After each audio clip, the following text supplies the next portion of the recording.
Hello friends, જો આજે હવે આગળનું ઉદાહરણ પર આપણે જઈએ અને આગળનું ઉદાહરણ આપણી પાસે કયું છે? જુઓ, ઉદાહરણ 1.6. ઉદાહરણ આપણને શું કહે છે? એલ લંબાઈના સમબાજુ ત્રિકોણના શિરોબિંદુઓ પર 3 વિદ્યુતભારો Q1, Q2, Q3 જે દરેક Q બરાબર છે તેવા મૂકેલ છે.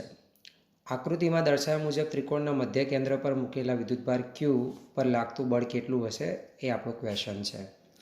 મિત્રો, મેં અહીંયા આકૃતિ જાણી જોઈને નથી બતાવી, જે આપણે હવે સમજી લઈએ. બરાબર છે? તો જુઓ, આકૃતિ આપણી પાસે કેવી છે? તો સૌથી પહેલાં તો આપણે આકૃતિની અંદર જઈએ અને એમાં આપણે જે ત્રિકોણ લેવાનું છે, રકમ આપણને ખબર છે કે કયો ત્રિકોણ છે? સમબાજુ ત્રિકોણ. બરાબર? તો સમબાજુ ત્રિકોણ પર આપણે જતા રહીએ. ચલો, તો આપણી પાસે એ સમબાજુ ત્રિકોણ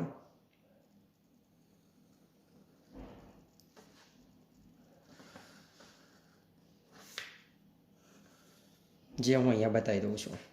બરાબર? એ ત્રિકોણ પર આપણી પાસે કયા કયા વીજભાર છે?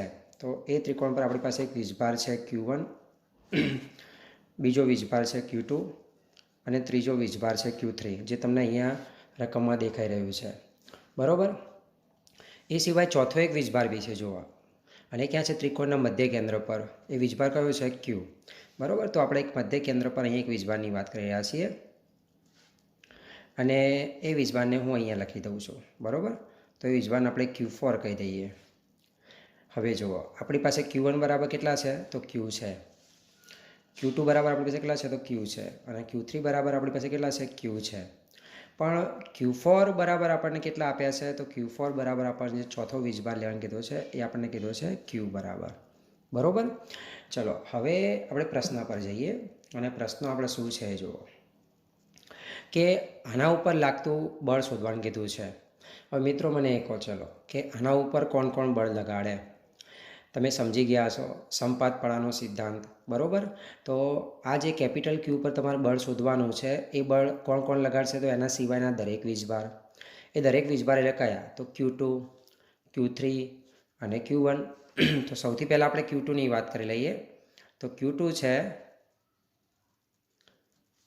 એ, ચાલો, બરાબર છે, Q4 પર બળ લગાડશે.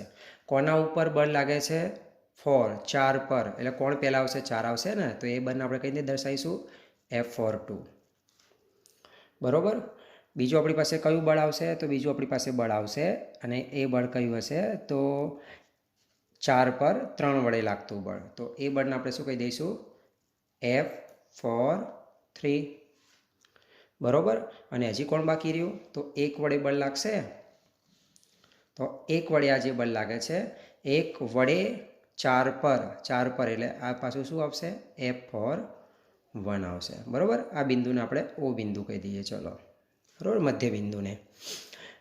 મિત્રો, હવે સંપાતપણાનો સિદ્ધાંત તો આપણને શું કહેતો હતો? કે સંપાતપણાનો સિદ્ધાંત આપણને એવું કહેતો હતો કે જેના ઉપર બળ લાગે એ દરેક બળના સદિશના સરવાળા બરાબર હોય. તો એના મતલબ કે આના ઉપર જે બળ લાગ્યું એ બળ કયા કયા લાગ્યા? તો F4(1), F4(2), F4(3). તો શું 3 સરવાળો કરી દેવાય? તો ના. એ નિયમ એટલે કે સંપાતપણાના સિદ્ધાંતમાં જે તમને કહે છે કે સ્વતંત્ર સદિશનો સરવાળો, એ સરવાળો ક્યારે થાય? જ્યારે બળોની રેખા છે ને એક પર જ હોય ને ત્યારે, એક જ રેખા પર હોય ત્યારે. બરાબર છે? જ્યારે અહીંયા એવું નથી થતું. તમે અહીંયા જુઓ, અહીંયા આપણી પાસે જે બે બળ છે ને, એ બે બળ આપણી પાસે કયા કયા છે? જુઓ, તો F4(2) અને F4(3). તો બંને તમે જુઓ, એક રેખા પર થોડી છે. તો એ બંનેનું તમારે પરિણામી બળ શોધવું પડે. અને જોઈ શકો છો કે આ બંનેનું પરિણામી બળ કઈ દિશામાં જતો? વિકર્ણની દિશામાં જશે ને? તો એ વિકર્ણની દિશા એટલે કઈ આવશે? આ દિશા આવશે. એ બંને આપણે નામ આપી દઈએ છીએ F'. ચલો, ક્લિયર? બરાબર? તો હવે આપણે કરવાનું શું છે? જો હું આકૃતિને થોડી બાજુમાં સરળતાથી તમને દર્શાવી દઉં કે આપણી પાસે આ છે બિંદુઓ. ક્લિયર? જે આપણે અહીંયા વાત કરીએ એમ. તો સૌથી પહેલાં આપણે F4(2) અને F4(3)નું પરિણામી બળ નીકાળી લઈશું. એ બળ કયું આવશે? F'. અને F'(ની દિશા કઈ તરફ હશે? તો અહીંયાથી કઈ તરફ હશે? તો એ હશે દિશા ઉપરની તરફ, જેને તમે અહીંયા બતાવશો F'. બરાબર? અને પછી એનો F4(1) સાથે સરવાળો કરશું, કારણ કે હવે જો આ બંને છે ને એક દિશામાં થઈ ગયા, એટલે એ સરવાળો F4(1). બરાબર? તમે અહીંયા જોઈ શકો છો આ કઈ દિશામાં છે? ધન Y દિશામાં. અને આ કઈ દિશામાં છે? તો ઋણ Y દિશામાં. બરાબર. તો ચલો હવે ક્લિયર થઈ રહ્યું છે થોડું ઘણું. તો હવે આપણે આગળ જઈએ. બરાબર. તો ફરીથી એકવાર 3 બળોની ચર્ચા થઈ ગઈ, F41, F42 અને F43. પહેલું કામ શું છે? તો પહેલું કામ છે આ F' નીકાળી લેવો પડે, પછી જ તમે એનો F41 સાથે સરવાળો કરી શકો, કારણ કે આ બંને બળોનો પરિણામી નીકાળવો પડશે. બરાબર. તો એ માટે આપણે સૌથી પહેલાં આપણી પાસે આ બિંદુઓને આપણે કહી દઈએ છીએ. ચલો, આ છે એ બિંદુ, આ છે બી બિંદુ અને આ આપણી પાસે કયું છે? સી બિંદુ. તો એથી ઓ અંતર, બીથી ઓ અંતર અને સીથી ઓ અંતર આપણે ધારી લઈએ છીએ કે ધારો કે AO is equal two BO is equal two CU બરાબર શું લેતા? R લેતા. આ અંતરની આપણે વાત કરી લીધી. બરાબર. હા, હવે જો જે સમજી લઈએ પહેલાં. ચલો, આ BO પર બળ લગાશે તો કુલમના નિયમ પ્રમાણે જુઓ કે Q1 Q2 અપોન R². તો R તો આવશે, પણ અહીંયા જો એક વીજભાર કયો આવશે? Q. બીજો કયો આવશે? Q. એ જે અહીંયા બી જુઓ, આ બંનેની પેર લઈશું તો બી શું થશે? તો Q જ આવશે. આ બંનેની પેર લઈશું તો બી શું આવશે? Q. ટૂંકમાં અંતર સમાન છે અને બંને વીજભારોના જોડકા બી સમાન છે. તો હું કરી શકું ને કે આમના મૂલ્યો, કયા મૂલ્યો? તો F41 is equal two F42 is equal two F43. બરાબર છે. હું આ ત્રણે મૂલ્યોની વાત કરીશ તો એ મૂલ્ય મને કેટલું મળશે? તો એ મૂલ્ય મળશે કે Q ઇન્ટુ Q અપોન કેટલું મળશે? તો R² મળશે. ઓકે. એના સમીકરણ 1 કહી દઈએ. એના બધા બરાબર આપણે ધારી લઈએ છીએ અને શું ધારી લઈએ છીએ? F. બરાબર. તો આ એક ઇમ્પોર્ટન્ટ રિલેશન આપણી જોડે આવી ગયું છે. બરાબર. તો એ રિલેશનને આપણે આ રીતે હાઇલાઇટ કરી દઈએ થોડું. ચલો, સમીકરણ 1ને આ રીતે દર્શાવી દઈએ. ઓકે. ચલો, હવે આગળનું સ્ટેપ શું છે? તો F' શોધવાનો. તો ચલો, અહીંયા હવે કામ થઈ શકે ને. અને કામ કયું? તો કયા બે બળ છે? પરિણામી કયું આવશે? F42 અને F43. તો F42 સદીશ F42 અને સદીશ F43 નું પરિણામી બળ.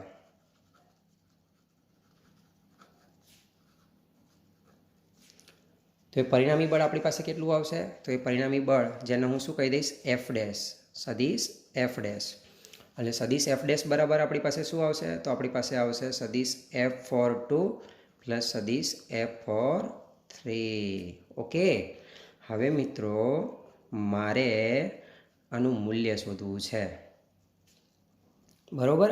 તો એ મને કઈ રીતે મળશે? તો યાદ કરો મિત્રો, આપણે એક સૂત્ર ભણી ગયા. બરાબર. એ સૂત્ર કયું ભણી ગયા? જો આગળ તો આપણે ભણી ગયા કે આપણી પાસે એક સદીશ છે A અને બીજો સદીશ છે B. એનો પરિણામી મળે R. જો બંને વચ્ચેનો ખૂણો થીટા હોય તો એનું પરિણામી કઈ રીતે મળશે? તો R is equal to root of A² plus B² plus 2AB શું આવશે? Cos theta. બરાબર ને? આ સૂત્ર આપણી પાસે છે. તો અહીંયા જ થઈ રહ્યું છે. જુઓ, અહીંયા આપણી પાસે શું થઈ રહ્યું છે? બે સદીશ છે, F42 અને F43. બરાબર. હવે એમની વચ્ચે ખૂણો કેટલો પડે? તો એ ખૂણો આવશે, આ આવશે ને, બંને વચ્ચેનો ખૂણો. તો કેટલો આવશે મિત્રો? વિચારો. દાખલામાં એ તો જોવાનું છે આપણે. તો એ ખૂણો કેટલો આવશે? તો એ ખૂણો આવશે 120 ડિગ્રી. કઈ રીતે આવ્યો જુઓ. આ ખૂણો કેટલો થાય? 30 થશે ને. આખો 60 હશે, સમબાજુ છે. આ કેટલો થાય? આ બી 30 થાય. આ ખાલી સમજ માટે લઉં છું. આ બી 30 થાય. તો આ કેટલો થવાનો? આ 120 થવાનો ને. તો 120. તો આ બી કેટલો થશે? 120 થશે. બરાબર. તો એ રીતે સમજી શકાય. ઓકે. ચલો, ઓકે. તો હવે આ સૂત્ર પ્રમાણે આપણે જઈએ, જે મેં અહીંયા બાજુમાં લખ્યું છે.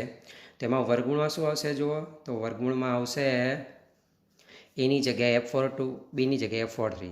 તો F42 સ્ક્વેર વત્તા F43 સ્ક્વેર વત્તા 2F42 F43 cos 120.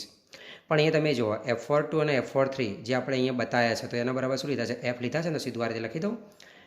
F42ની જગ્યાએ F², F43ની જગ્યાએ બી શું આવશે? F² પ્લસ 2F1 F2, મતલબ કે F42 F43ની જગ્યાએ શું આવશે? F ઇન્ટુ F, એટલે બી 2F² થઈ જશે. અને આપણે શું વધશે? cos 120 degree. બરાબર. તો ચલો આગળ જઈએ. તો શરૂઆતમાં F² પ્લસ F² કેટલા થઈ જશે? 2F² થઈ જશે ને. અને આવશે આપણી પાસે 2F². cos 120 બરાબર તમે શું લેવાના? તો -1/2. બરાબર. આ 2 કેન્સલ થઈ જશે. તો 2F² માંથી F² નીકળશે. તો એ આપણી પાસે કેટલા આવશે? તો એ આવશે આપણી પાસે F². બરાબર. એટલે ફાઇનલી આપણી પાસે અહીંયા એફ ડેશ બરાબર શું પરિણામ આવશે? તો એફ ડેશ બરાબર આપણી પાસે આવશે એફ. બરાબર છે. તો બીજું આ એક પરિણામ આપણી પાસે આવી ગયું. જો બરાબર છે, આપણું કામ હતું એફ ડેશ નીકાળવાનું, આપણે એફ ડેશ નીકાળી લીધો. હવે સીધી વાત, તો સંપાતપણાના સિદ્ધાંત પરથી આપણે કહી શકીએ ને કે ધેરફોર આપણે એવું કહી શકીએ કે મધ્યબિંદુ પરનું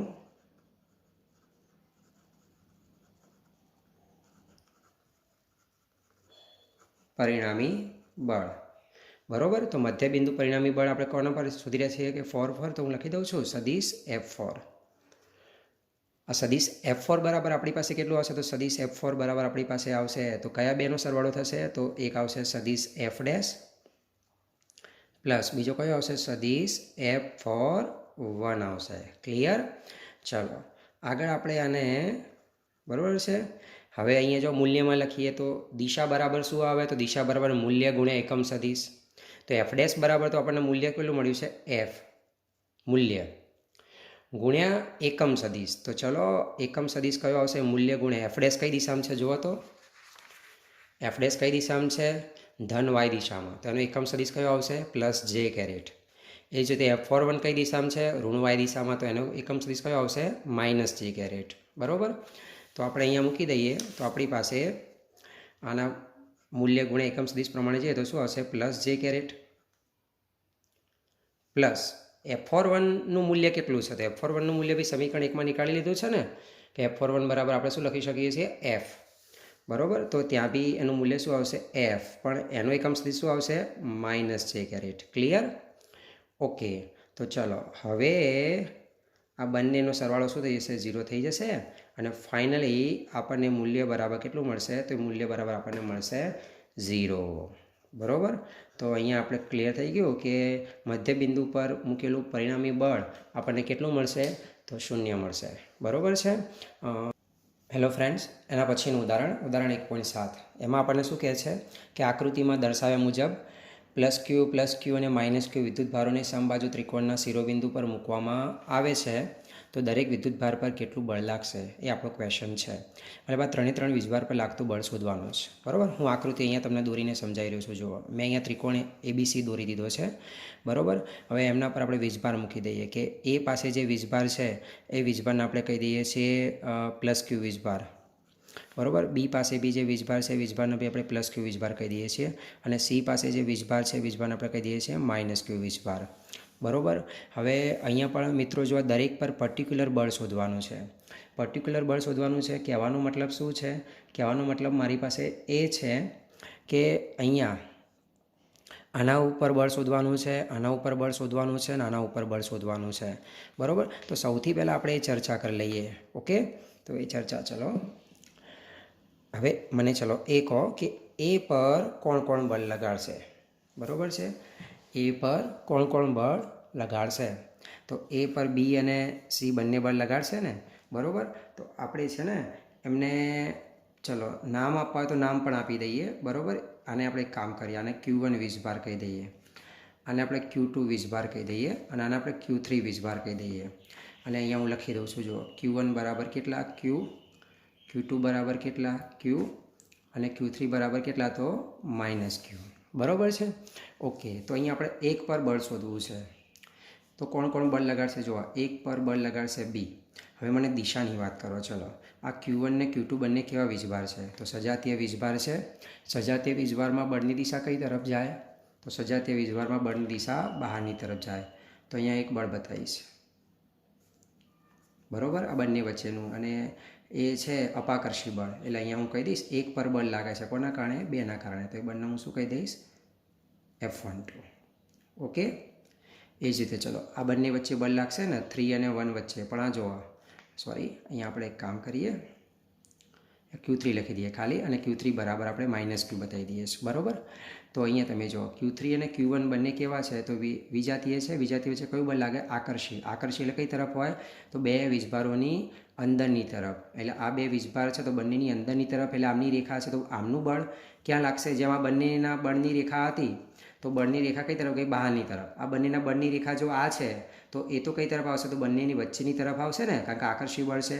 તો આ જે બળ આપણી પાસે આવશે આ બળને આપણે શું કહી દઈએ છીએ? તો આ બળને આપણે કહી દઈએ છીએ 1/3 વડે લાગતું બળ. બરાબર મિત્રો? ચલો હવે આ બંને વચ્ચેનો ખૂણો કેટલો થશે? આ એક સમજી લેશો તો 3 આવડી જશે. હા, આ ખૂણો સમબાજુ એટલે આ ખૂણો કેટલો હશે? આ ખૂણો 60 હશે ને. તો ટોટલ અડધું ચક્ર પૂરું કેટલો થાય? 180 થાય. તો બાકી કેટલો રહ્યો? 120. તો આ બંને વચ્ચેનો ખૂણો કેટલો આવશે? 120 ડિગ્રી. ચલો બંનેનું પરિણામી બળ તમને કઈ દિશા મળશે? તો બંનેની વિકર્ણની દિશા મળશે ને. કઈ દિશા મળશે? તો એ આ દિશા મળશે, જેને આપણે કહીશું સદિશ F1. Okay, clear? બરાબર છે. એ જ રીતે આપણે અહીંયા જઈએ. બરાબર છે. તો અહીંયા આપણે જે વાત કરી રહ્યા છીએ એ વાતમાં આપણે જોઈ લઈએ. તો ફરીથી એ જ વાત કે A અને B એટલે કે 1 અને 2 વચ્ચે બળ લાગશે. તો 1 અને 2 વચ્ચે કેવું બળ લાગશે? જુઓ, અપાકર્ષી બળ.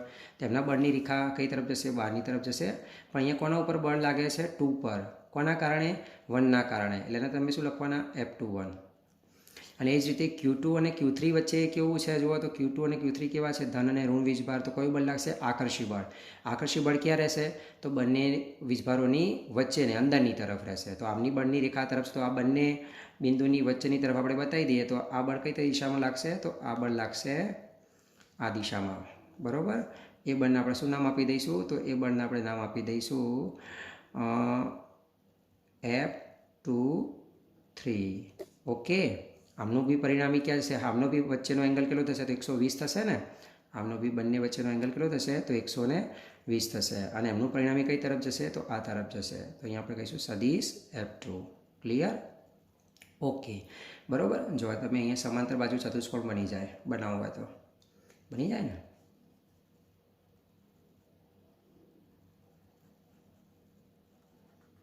બની જાય આ રીતે. ઓકે, હવે આપણે અહીંયા આવીએ છીએ. જુઓ તો હવે આપણે અહીંયા વાત કરીએ તો C પર એટલે કે Q3 પર બળ લાગશે Q1ના કારણે. આ બંને વચ્ચે કેવું બળ લાગશે? આકર્ષી બળ લાગશે ને. તો આકર્ષી બળની દિશા બહાર જાય કે અંદર? તો અંદરની તરફ આવશે. તો આ બળ આવશે 3 પર બળ લગાડશે કોણ? તો 3 પર બળ લગાડશે 1, જેને આપણે કહીશું F31. બરાબર? એ જ રીતે 3 અને 2 વચ્ચે બી આકર્ષી બળ લાગશે. પણ અહીંયા 3 પર બળ કોણ લગાડશે? 2. અહીંયા શું કહીશું? F32. બરાબર? હા, હવે આ બંને વચ્ચેનો ખૂણો કેટલો હશે? 120 કે 60? 60 આવશે ને, કારણ કે સમબાજુ ત્રિકોણ માટે આ ખૂણો તમને કેટલો મળશે? તો 60 મળશે. ક્લિયર? જ્યારે આનું પરિણામી બળ કઈ તરફ જશે? તો આનું પરિણામી બળ તમને મળશે અહીંયા, જેને તમે કહેવાના સદિશ F3. બરાબર? એને બી તમે આ રીતે દર્શાવી શકો છો. જો ક્લિયર? તો મિત્રો હા, હવે આપણે બધાની જે સમબાજુ ત્રિકોણ છે તો બધા વચ્ચેનું જે અંતર છે અંતરને આપણે શું કહી દઈએ છીએ? L વડે દર્શાવી દઈએ છીએ. બરાબર? મેં અહીંયા દર્શાવ્યું નથી, પણ આપણે બધી બાજુઓના માપ L તરીકે લઈ શકીએ. બરાબર છે? ઓકે, હવે આપણે દાખલા પર જઈએ. ચલો, આકૃતિ ક્લિયર થઈ ગઈ ને? બરાબર છે. તો આકૃતિની અંદર આપણે શું સમજી ગયા? અહીંયા કઈ રીતે આ બળની દિશા કઈ તરફ આવી? A પર. આ બંને વીજભાર કેવા હતા? સજાતીય. બળ કઈ તરફ જાય? બહારની તરફ. આ બંને વીજભાર કેવા હતા? વિજાતીય. બળ કઈ તરફ જાય? અંદરની તરફ. એ જ રીતે અહીંયા બંને વખતે વિજાતીય વીજભારની જોડ થશે એટલે બળ કઈ તરફ લાગશે? અંદરની તરફ લાગશે. બરાબર? હવે આપણે વાત કરી રહ્યા છીએ કે Q1 પર કેટલું બળ લાગે. પણ એ પહેલાં બરાબર છે, અહીંયા જે બે બાજુના માપ લીધા છે, બાજુના માપ લખી દઈશ. તો અહીંયા આપણી પાસે આવશે, ધારો કે AB બરાબર BC બરાબર AC, એના બરાબર L લેતા. બરાબર? ઓકે. હા, હવે જુઓ, હવે હું કોઈ પણ બળની વાત કરું, એ હું F12 વાત કરું, F13 વાત કરું, કે પછી F21 વાત કરું, કે F23 વાત કરું, કે પછી F31 વાત કરું, કે F32 વાત કરું, આ બધા માટે હું કુલમનો નિયમ લગાવું. ફોર એક્ઝામ્પલ સમજી લો કે F12 એટલે કયો વીજભાર આવશે? Q1 Q2 આવશે ને. તો Q1 Q2નું શું થશે મૂલ્ય? KQ² થશે ને, અપોન શું આવશે? L². એ 1,3ની વાત કરીશ તો 1,3માં શું આવશે? તો 1,3ની અંદર મારી પાસે શું આવશે? તો Q1 બરાબર મારી પાસે કેટલા છે? Q છે. Q3 બરાબર -Q, તો -KQ²/L². પણ મૂલ્ય તો કેવું થશે? પ્લસ જ થશે ને. તો બધા માટે આપણે લખી શકીએ ને કે F12 is equal two F21 બરાબર છે. એ જ રીતે F13 is equal two F31 અને F23 is equal two F32. આ બધા બરાબર એનું મૂલ્ય કેટલું થશે? તો KQ² અપોન L² થાય. બરાબર. અને એના બરાબર હું શું લઈ લઉં છું? F લઈ લઉં છું. બરાબર મિત્રો. તો જો આ જેમ આગળના દાખલામાં આપણે એક રિઝલ્ટ બનાવ્યું, તો આવા દાખલામાં એક પોઈન્ટ તમે સમજી લો કે આવું એક રિઝલ્ટ તો બનતું જ હોય છે. આને આપણે કહી દઈએ છીએ સમીકરણ નંબર 1. બરાબર. ચલો હવે આપણે જઈએ છીએ F1 પરનું પરિણામી બળ શોધવા માટે, એટલે કે Q1 પરનું પરિણામી બળ શોધવા માટે. બરાબર. તો ચલો અહીંયા આગળ જઈએ. એક જ મિનિટ.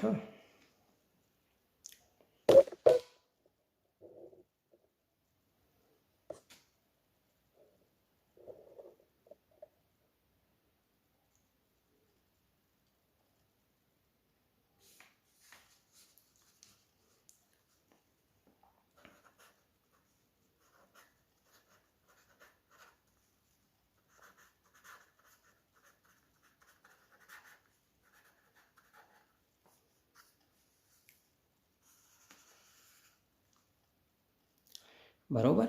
ચલો તો Q1 પરનું પરિણામી બળ શોધવા જઈએ તો આપણે હમણાં આગળ જ ભણ્યા તે મુજબ અહીંયા તમે જુઓ કે આપણે સદિશનો સરવાળાનો નિયમ લાગુ પડીએ તો F1 બરાબર આપણી પાસે શું આવશે? તો સદિશ F1 ઇઝ ઇક્વલ ટુ આપણી પાસે કેટલા આવશે? તો સદિશ F1 ઇઝ ઇક્વલ ટુ આપણી પાસે આવશે સદિશ F12 પ્લસ શું આવશે? સદિશ F13. હવે આનું મારે મૂલ્ય શોધવું હોય તો F1 ઇઝ ઇક્વલ ટુ વર્ગમાં શું આવશે? તો ક્લિયર છે ને? વર્ગમાં આવશે F12નો સ્ક્વેર પ્લસ F13નો square plus 2F12 F13 cos. બંને વચ્ચેનો ખૂણો કેટલો આવશે? તો આપણે જોઈ ગયા એ કેટલો આવશે? 120. પણ F12 અને F13 બંને બરાબર આપણે શું લીધું છે? F લીધો છે. તો હું આ રીતે લખી શકું કે F² plus F² plus 2F12 into F13 એટલે F ઇન્ટુ F એટલે શું થશે? એ પણ 2F² થશે અને શું આવશે? કોઝ 120 આવશે. બરાબર. ઓકે. હવે અહીંયા આપણે આગળ જઈએ તો ફરીથી આગળ દાખલો પણ એવું કંઈક જ છે ને? તો F² પ્લસ F² 2F². અહીંયા આપણી પાસે 2F² આવશે પણ કોઝ 120ની વેલ્યુ કેટલી થશે? તો -1/2. ક્લિયર? બરાબર. તો ચલો એ જ રીતે આપણે આ દાખલો કમ્પ્લીટ કરીએ તો મને F1 બરાબર છે કેટલા મળશે? તો F1 બરાબર મને 2F² plus 2F² minus F² F² વધશે ને, અને એનું પી શું થશે? અહીંયા વર્ગમૂળ થશે. બરાબર. તો ચલો હવે એનું જે મૂલ્ય મળશે F1 બરાબર આપણને કેટલું મળશે? F. બરાબર મિત્રો. પણ જો મારાની દિશા લખવી હોય તો બધા અહીંયા થોડું ધ્યાન આપજો કે મને જે F1ની અહીંયા દિશા મળી છે ને, આ F1 પરિણામી બળ જે મેં અહીંયા લખ્યું છે, તો આ જે F1 પરિણામી બળ લખ્યું છે તો આ દિશા આ તરફ જાય છે, આ તરફ. આ ત્રિકોણમાં 3 બાજુ જુઓ તો આ 3 બાજુમાં એક બાજુ આ છે AC, બીજી બાજુ છે AB અને ત્રીજી બાજુ છે BC. તો જુઓ આ BCની દિશા જુઓ, આ BC આ તરફ જાય છે. બરાબર. આ BC આ તરફ જાય છે, આ F1 B એ તરફ જાય છે. જુઓ એટલે આ F1 કોને સમાંતર થયો કહેવાય? કઈ બાજુને સમાંતર થયો કહેવાય? તો સદિશ BC ને સમાંતર દિશામાં. બરાબર મિત્રો. તો ચલો આ એક પરિણામ આવી ગયું આપણી પાસે અને એ પરિણામને આપણે થોડું હાઇલાઇટ કરી દઈએ. બરાબર છે.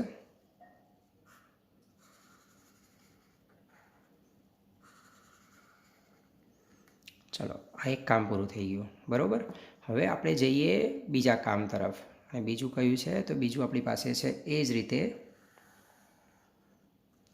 આગળ ગણતરી આપણે કરીએ. તો આગળ આપણે ગણતરી કરી દઈએ તો આપણું આગળનું જે આવશે એ કયું આવશે? તો Q2 પરનું પરિણામી બળ.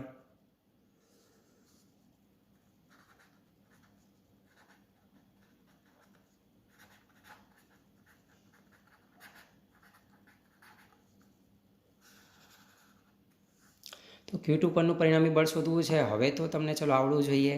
બરાબર છે. તો એ આવશે આપણી પાસે સદિશ F2. જો બાજુમાં જે મેં લખ્યું, મારું આ રીતે લખવાનું કારણ છે કે તમે કમ્પેર કરો કે આ સ્ટેપ હોય તો આવું કંઈક સ્ટેપ આવશે. તો અહીં આપણે આવી જઈએ આકૃતિમાં પાછા. જો સદીશ F2 કઈ રીતે બન્યો? તો સદીશ F2 બનવા પાછળ કયા બે સદીશ જવાબદાર છે? સદીશ F21 અને સદીશ F23. તો આપણે અહીંયા લખી દઈશું સદીશ F21 પ્લસ સદીશ F23. ઓકે, બરાબર. હા, હવે આનું મૂલ્ય શોધવાનું આવેલું ફરીથી એ જ વાત. તો F2 ઇઝ ઇક્વલ ટુ, હવે ફરીથી આપણે આગળની ચર્ચા પર જઈએ તો મેં અહીંયા ક્લિયર કીધું ને, F21 અને F23 એ બંને કેવા છે? F. તો સૂત્ર પ્રમાણે સીધા હું લખી દઈશ ને, સૂત્ર પ્રમાણે સીધા લખી દઉં તો અહીં આપણી પાસે શું આવશે? F² plus F² plus 2F² અને એ આપણી પાસે શું આવશે? કોસ ખૂણો તો કેટલો આવશે? 120 આવશે. બરાબર. ઓકે, હવે આપણે આના મૂલ્ય ફરીથી આગળ જ ગણવા જઈએ. તો એ ગણવા જઈએ તો આપણે ક્લિયર છે ને કે આપણી પાસે ચલો આ પાછું શું આવશે? તો એ આપણી પાસે આવશે 2F². અહીંયા બી શું આવશે? 2F² અને છેલ્લે પાછું અહીંયા શું આવશે? cos 120ની વેલ્યુ -1/2. બરાબર. અને છેલ્લે જ્યારે હું આ વેલ્યુ નીકાળું છું એટલે F2 બરાબર મને શું મળશે? √F². બરાબર. અને હું અહીંયા જ્યારે એનું મૂલ્ય ફરીથી લખું તો F2 બરાબર મને શું મળશે? તો ફરીથી મને F2 બરાબર શું મળશે? F. હવે આની દિશાની વાત કરવાની આવી તો જુઓ આપણે આકૃતિ પર પાછા જઈએ. આ F2ની દિશા છે. જો મિત્રો આ 3 ત્રિકોણમાં આપણે જે જઈએ તો આ F2ની દિશા છે. તો 3 બાજુમાંથી આ દિશાને સમાંતર આ જુઓ આ બાજુ આવી ગઈ ને, તો એ કઈ બાજુ આવી ગઈ? આપણી પાસે AC બાજુ આવી ગઈ. બરાબર ને. તો આપણે એવું લખી શકીએ ને કે એની જે આપણી પાસે હશે દિશા એ કઈ હશે? સદીશ AC ને સમાંતર દિશામાં. બરાબર મિત્રો. તો આપણી પાસે ચલો બીજું એક પરિણામ આવી ગયું અને એ પરિણામ શું આવ્યું? તો F2 is equal two F with direction. Direction આપણી પાસે આવી ગઈ છે. બરાબર. તો આપણી પાસે ચલો આ થયું પરિણામ નંબર 2, આ થયું આપણી પાસે પરિણામ નંબર 3. બરાબર. અને હવે લાસ્ટમાં આપણે જઈએ તો આપણી પાસે હજી શું બાકી રહ્યું? તો હજી આપણી પાસે બાકી રહ્યું ને ત્રીજું બળ. તો આ પહેલાં 1 શોધી કાઢ્યું, 2 શોધી કાઢ્યું અને હવે આપણે જઈએ ત્રીજા બળ પર.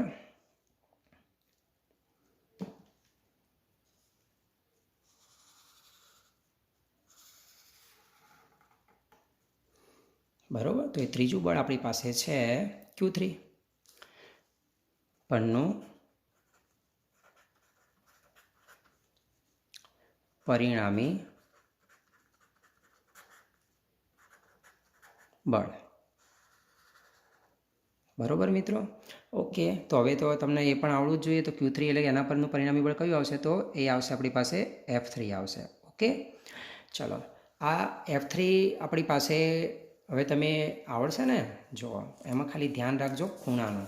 તો જ્યારે આપણે F3 લઈએ છીએ ત્યારે તમે આની વાત કરી રહ્યા છો. તો F3 માટે કયા કયા બે બળ જવાબદાર છે? તો એ છે 3-2 અને 3-1. બરાબર. અને એમની વચ્ચેનો ખૂણો જો અહીંયા ભૂલથી 120 ના લેવાઈ જાય, એમની વચ્ચેનો ખૂણો કયો આવશે? તો 60 ડિગ્રી આવશે. બરાબર. ઓકે. અને બીજું કે F3-2 હોય કે F3-1 હોય, F3-1 હોય કે F3-2 એમનું મૂલ્ય કેટલું રહેશે? F બરાબર રહેશે ને. તો અહીંયા આપણે ચલો લખી દઈએ કે F3 ઇઝ ઇક્વલ ટુ સદીશ F3 ઇઝ ઇક્વલ ટુ આપણી પાસે શું આવશે? તો સદીશ F3-1 પ્લસ સદીશ F3-2 આવશે. ઓકે, ચલો હવે આના મૂલ્ય આપણે શોધવાના છે. તો આનું મૂલ્ય આપણે શોધવા જઈએ તો સદીશ F3 ઇઝ ઇક્વલ ટુ આપણી પાસે શું આવશે? તો ફરીથી એ જ વાત આવશે ને, વર્ગમૂળમાં F3-1નો સ્ક્વેર પ્લસ F3-2નો square plus 2F3-1 F3-2 cos 60. એટલે બધા F બરાબર છે તો આ રીતે લખી શકાય F² plus F² plus 2F². પણ અહીંયા તમે ભૂલથી ખૂણામાં યાદ રાખજો, અહીંયા તમારી પાસે cos કેવા લખવાના છે? 60 લખવાના છે. બરાબર. તો આ દાખલાને આપણે થોડું આગળ લઈએ તો આપણી પાસે સરવાળો કરી F² plus F² 2F² plus અહીંયા આપણી પાસે જે આવશે તો એ 2F² છે.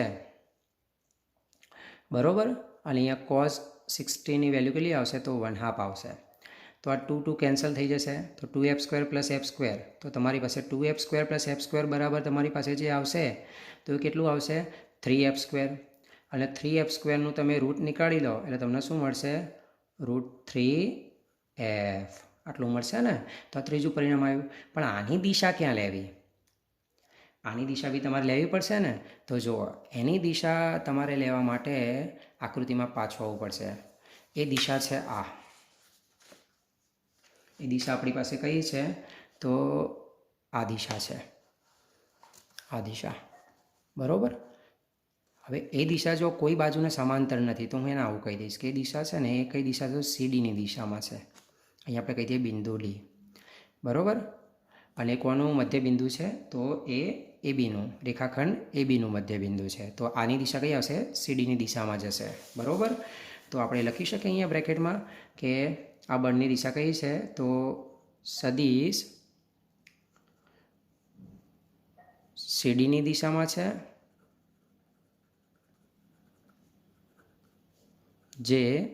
જ્યાં ડી એ રેખાખંડ એબીનું મધ્યબિંદુ છે, બરાબર મિત્રો. તો જો પાછો એક લેન્ધી દાખલો, તમને એવું લાગશે કે આટલા મોટા મોટા દાખલા, પણ મિત્રો આ સદિશ સ્વરૂપ સમજવા માટેની, સદિશ સ્વરૂપ કઈ રીતે એપ્લાય કરવું, બરાબર છે, સપાટપાડાનો સિદ્ધાંત કઈ રીતે એપ્લાય કરો એ સમજવા માટેનું આપણી પાસે, બરાબર છે, આ એક પ્રેક્ટિસ કહો તો પ્રેક્ટિસ આવા દાખલા છે. અને આવા દાખલા તમને ઘણા મેન્ટલી સ્ટ્રોંગ અને કોન્ફિડન્સ લાવશે તમે આવા દાખલા ક્લિયર કરશો તો, બરાબર છે.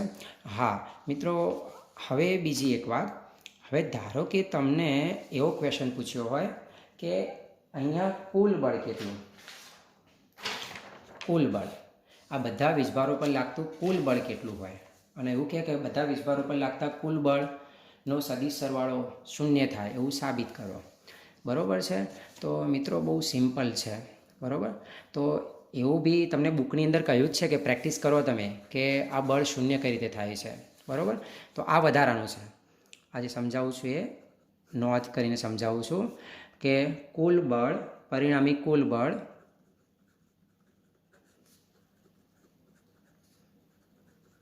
શૂન્ય થાય. હવે 0 થાય તો એની સાબિતી ઘણી સિમ્પલ છે. તો અહીં આપણી પાસે પરિણામી જે બળ આવશે એ બળને આપણે કહી દઈએ રિઝલ્ટન્ટ ફોર્સ, બરાબર. તો રિઝલ્ટન્ટ ફોર્સ રિઝલ્ટન્ટ એટલે એફઆર ઇઝ ઇક્વલ ટુ, તો કયા કયા હતા, તો સદિશ F1 પ્લસ સદિશ F2 પ્લસ શું હતું, સદિશ F3 હતું. હવે F1 માટે આપણે આગળ જોયું એ માટે F1 માટે શું હતું, તો સદિશ F12 પ્લસ સદિશ F13, બરાબર ને, બરાબર. એ જ રીતે F2 માટે આપણે લીધું તો F2 માટે શું આવ્યું, તો સદિશ F21 પ્લસ સદિશ F23, બરાબર. અને એ જ રીતે આપણે F3 માટે વાત કરી તો F3 માટે શું આવ્યું, તો સદિશ F31 પ્લસ સદિશ F32, બરાબર મિત્રો. હવે જુઓ, બરાબર છે, હું આને આ રીતે લખું, સદિશ F12 પ્લસ સદિશ F21, બરાબર. આ બે પોઈન્ટ ક્લિયર. હવે એ જ રીતે પ્લસ સદિશ F13 પ્લસ સદિશ F31, ચલો ક્લિયર. એ જ રીતે પ્લસ સદિશ F23 પ્લસ સદિશ F32, ચલો આ પણ ક્લિયર, બરાબર છે. હવે હું આ સરવાળો કરું તો આ સરવાળો શું થઈ જાય, 0. આ સરવાળો બી શું થઈ જાય, 0. આ સરવાળો બી શું થઈ જાય, 0. તમને થાય એટલે સાહેબ કેવી લાયા, તો યાદ કરો મેં એક પોઈન્ટ કહ્યો હતો, અને એ પોઈન્ટ કયો હતો ભણાવ્યા વખતે કે કુલમ્બનો નિયમ કોનું સમર્થન કરે છે, તો ન્યૂટનના ત્રીજા નિયમનું, બરાબર. તો ન્યૂટનના ત્રીજા નિયમ પરથી આપણે વાત કરીએ તો ન્યૂટનના ત્રીજા નિયમ પરથી આપણે શું લખી શકીએ, F12 is equal two minus F21 લખી શકાય ને, બરાબર છે. એ જ રીતે આપણે શું લખી શકીએ,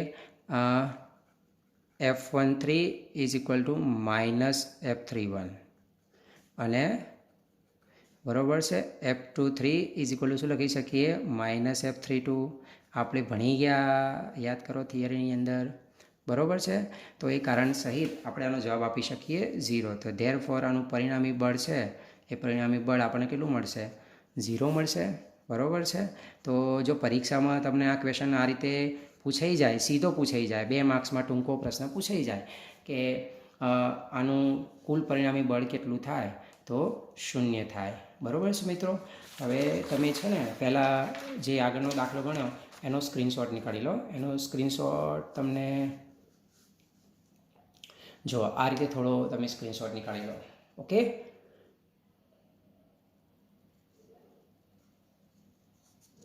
હવે એના પછીનો જે દાખલો આપણે લીધો એનો બી તમે સ્ક્રીનશોટ નીકાળી લો. અને સ્ક્રીનશોટ છે આ રીતે. બરાબર. ચાલો, સ્ટે હોમ, સ્ટે સેફ.